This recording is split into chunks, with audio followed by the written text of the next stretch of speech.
Welcome you absolute legends, I am Former Phrase, I am Pete, I am back, and today it's time for the top 15 niche for winter 2022. It's been a long time coming, but hey, we're here now. So we're going to crack on into the top 15. There is no honourable mentions, and to be honest with you, all these are my personal preferences. You can have different ideologies for what you like. I've tried to give a good mixture of a bag, but there's a few that you'll have a recurring theme through it.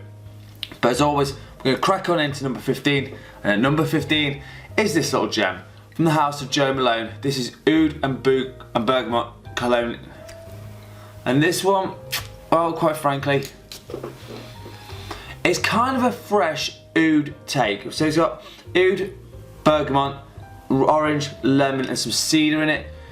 It's not a very strong fragrance, but when it hits the cold, that's when this thing becomes absolutely magical, and everyone will know you're there. The scent trail that left from this is absolutely fantastic. Really underrated houses generally, I would say. But Jo Malone, this one, Oud and Bergamot Cologne, is definitely well worth finding. It's a great little number. So number 15, Jo Malone, Oud and Bergamot Cologne. Alright, number 14, and this one is from the house from Australia. And if anyone knows any fragrances from there, they'll notice this one. From the house of Goldfield Banks, it's white sandalwood. Now this one is a bit of an unusual one. And the reason I've put this in it is because it's got rose, sandalwood, saffron, pepper, amber, a bit of thyme. But the reason it goes, because when the rose hits the air with this fragrance, it comes magical. Now I'm sure there's other ones from this house, but I just think this one works incredibly well in the winter. Again, it's a little bit of a lighter one, but the coldness makes this come alive. So it has to be a cold day, it has to be really icy around, like you can see your own air out of your mouth and you go, oh my god, you look like you're smoking. You're not, but that's kind of where this wing works absolutely magical. So Goldfield Banks, white sandalwood, my number 14. Alright, number 13, and this one is from a house that everyone loves. I think it's a very affordable niche house. It's probably one of the first ones, if you're ever going to go into, this is one of them. It's from Hassan and Sarah, but it's black to black, and this one is the old style bottle. The new one's magnetic, but that's cool, that's fine. I don't have a problem with that. And this is absolute like a juggernaut. Saffron, cloves, rose, oud, leather, sandalwood in this. It's just an absolute monster. Last 12 plus hours on my skin. It's not over expensive. It's probably like in the designer realm. Very underrated. One of the best from this line. Really, for the colder weather, this is going to be an absolute juggernaut. I probably wouldn't wear it to work unless you're feeling you've got a bit of a, like, trying to make an impression, but oh my word, it's certainly got some oomph underneath it. So number 13, Mancera Black to Black. Alright, number 12, and this one came out in 2001 from the house of Clive Christian. It's 1872. Now people go, Pete, why are you put that here when you could quite happily have it in the spring? Well, it's the same reason as the white sandalwood is. When this gets the cold, this comes magical again. It's not for everyone. I do think an older guy would prefer it over a younger guy. But it's got petitgrain, it's got rosemary, it's got a nice little green nuances, orange, cedar, some patchouli. Great note, but again, when it hits the cold air, this is magical. Again, if you've got to be over probably about 30 years old to appreciate this one, they're not cheap. And to be honest with you, you have to enjoy older style fragrances for this one. But for me, it's a really nice one. So for number 12, it's 1872 by Clive Christian. Alright, just missing out of a top 10 spot is this one. And this one came out in 2016. And it's from the house of Lush. It's Cardamom Coffee. This one is a gorgeous gourmand. It is absolutely hedonistic. If you don't like coffee, please don't, just avoid it at all costs. But I don't like drinking coffee, I like the smell of coffee. Sounds a bit weird, I know. But this has got coffee, cardamom, oud, rose and olive tree, and my god, it's a really intoxicating coffee warmth.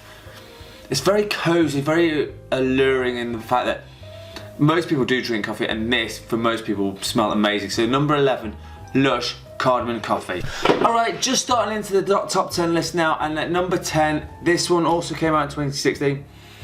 It's from the House of Penhaligon's, it's from the Portraits line. It's Much to Do About the Duke.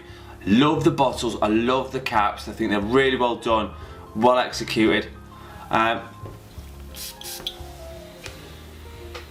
This has got a really nice rose. Again, this is the kind of theme I've got. I like rose in the winter. It just seems to project really nicely. So that's why you've seen a lot of fragrances with a bit of rose in it. If you don't like rose for whatever reason, cool. There's others here. But it's got pepper, gin, woods, and some leather in it. And that leather is the bit that gets this from a, yeah, it's not to a full fragrance to a winter fragrance for me. Really nice. Really underrated this whole line is, but really, quite honestly, try and find it, sample it first if you want to try it. But Penhaligon's Much to Do About the Duke is my number 10. Number 9, and this had to be in my list. Quite frankly, it was just a no-brainer. It had to be in here. From 2020, from the House of Killian, and anyone knows this, it's Angel Share. This one is gorgeous. It is so sexy. I mean, this is definitely date night fragrance in a bottle. It's got cognac, it's cinnamon, praline, it's got tonka. It's just everything you'd want to smell like. And if you don't get ravished after this, there's something wrong with them, not you. This smells incredible, absolutely beautiful. Love the bottle as well. Massive, people love it for a reason. I don't think this is going to go anywhere for a while. It just sells too much. It smells amazing. So my number 9 is Angel Share by Killian. Alright, coming in at number 8, and this is also from 2020, which is quite nice. From a Swedish house that really need no introduction right at this point. So from the House of Barreda, it's Tobacco Mandarin. Now this one is a blockbuster. It is so hedonistic. It's got cumin, coriander, mandarin orange, tobacco, leather and a bit of oud. It's just absolutely incredible. Really a powerhouse in this game. And the reason I like it so much is it's a little bit different. Like the freshness of the orange and the oud kind of works as a really good combo because its opposites attract, and because the freshness is there, the darkness is there. It just seems to work brilliantly well, especially in the winter. Highly underrated. Tobacco Mandarin by Byredo, my number 8. Alright, coming in at number 7, and this one is a house that I've only recently just got into, and it's the first one I've had in it. But my god, did I pick a banger from 2014. It's Tenzini. I probably absolutely butchered that, so I'm really sorry. It's Loro Neroli, and I'll put all these names underneath, but you'll know what it is. And this is again got cognac, amber, rosemary, tobacco. It's got everything, a bit of incense in it, and it's just so underrated. I mean, people go for like I can't feel Ursa and all those ones. This one is an absolute gem and a fragrance.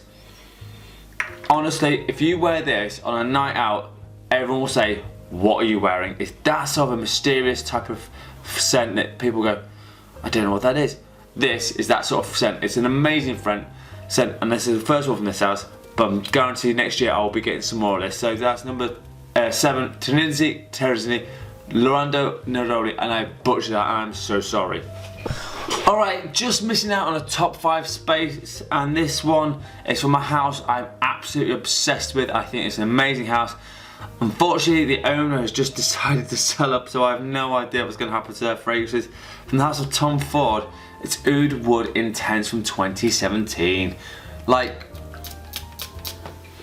Oud Wood was nice. This is an absolute monster. God, it's got oud, it's got cypress in this, juniper, angelica, and some gin in this. And again, this one is a beast. This one lasts for 12 plus hours. It's so polarizing, especially in the cold weather. It's all I'm gonna say is Oud Wood on steroids. That's all you need to know. I know everyone loves Oud Wood. I know I do, but Oud Wood on steroids for Christmas, why not? Who cares? So that's my number 6, Tom Ford Oud Wood Intense. Alright, we start in the top 5 with an absolute belter. And this one is again a bit of a controversial one, but I don't care. from the house of Amouage, it's Beach Hut, and this one again works amazingly well in the winter because when the cold air hits this, it makes it all amazing. Oh yeah. So it's got orange, mint, ivy, vetiver, and patchouli. It just smells hedonistic, and it's kind of a good fresh fragrance, but with some oomph underneath it. Makes it a great addition for a winter fragrance, because all the time we've got all these dark fragrances. Occasionally in life, we want some freshness in there. This is where that comes into absolute play. It's an absolute gem. So Beach Hut from Amouage, my number 5. Creeping in at the top 5 is the number 4 spot, and this is a house I don't probably talk about enough, and probably next year I probably will talk about this a bit more. So I've got this and I've had it for a while, and I just thought I do wear this a lot at Christmas, and I know that because I've only got like 15ml this left. From Acqua di Parma, it's Oud, and I'm not going to spray it. Orange, oud, coriander, leather, musk, cedar. It's just everything you'd want. I have lost a cap because, you know what? I have the luxury of kids, and this, they like to lose things for me. But this one is an absolute juggernaut. I do need a backup with this. It's that good. Underrated. I mean, everyone looks at their fresh fragrances is great, but this one is a real hidden gem. So number 4, Acqua di Parma Oud. Alright, number 3, and this one came out in 2014. Now this is from a private line, so I kind of technically call it niche. Some people might not, I don't really care. It's a massive Lancome, it's Oud Boutique, and it's got one of the most beautiful bottles ever.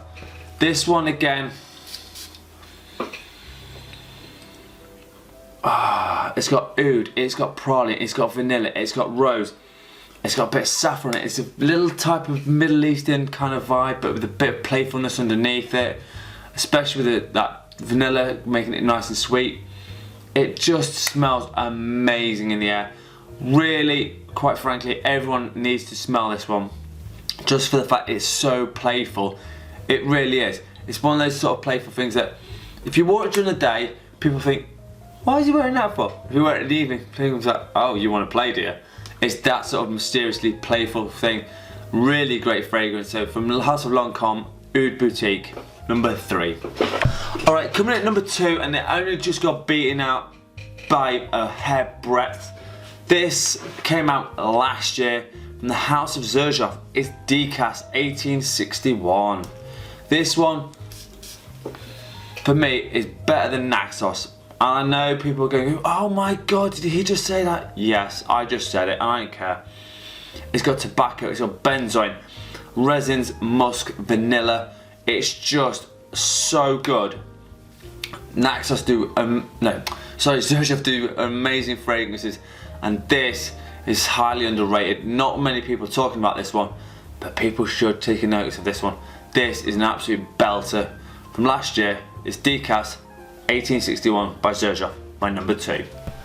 Right, leads me to number 1. This is a house that I've only recently just got into, and my god, am I gonna get some more of these. From the House of Nishani, it's Fan Your Flames. Now, this one is such a party little piece.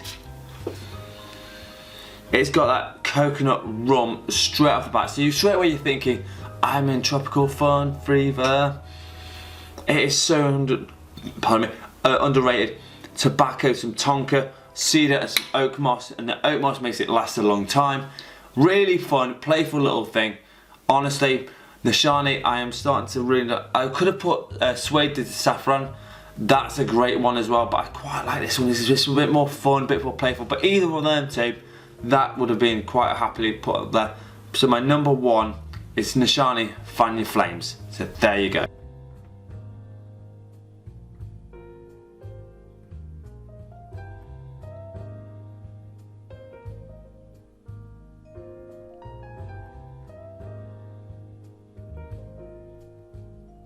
Right, so there you have it, my top 15 niche fragrances for the winter 2022. As always, my scent of the day, and I've gone back to Xerjoff. It's this Furio by the Camaserati line. A really fun, bit more mature one.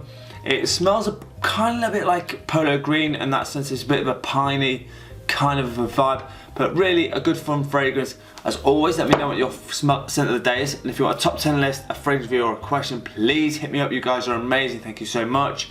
I'm also on Instagram with Fun with Fragrances, and as always, you absolute legends, smell amazing. Thank you so much for watching. Peace out.